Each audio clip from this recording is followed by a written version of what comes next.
Christ révélé dans le livre des Éphésiens par Austin Sparks. Cette lettre remonte au-delà de la Genèse et inclut la Genèse.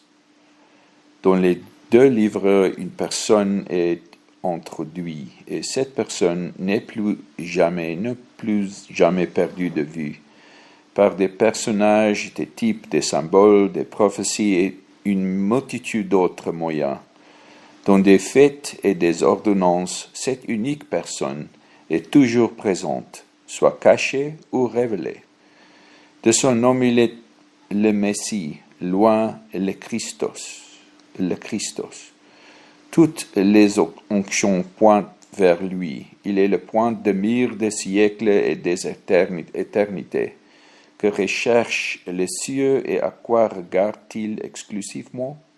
Uniquement ce qui est en essence cette personne. Dorénavant, plus de symboles, de figures, de types, de représentations, mais la réalité, la substance.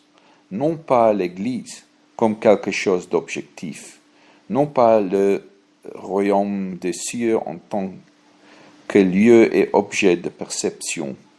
Le royaume de Dieu ne vient pas de manière à attirer l'attention. Luc 17, verset 20.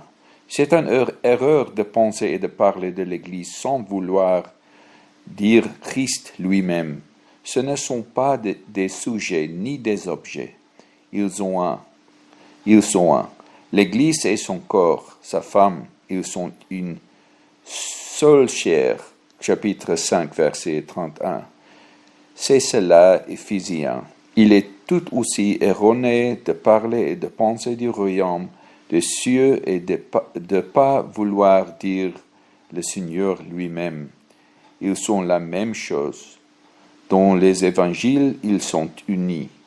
Le Messie est présenté comme étant le roi et le royaume. La nature même du royaume correspond à celle du Fils de l'homme. L'un et l'autre sont des cieux.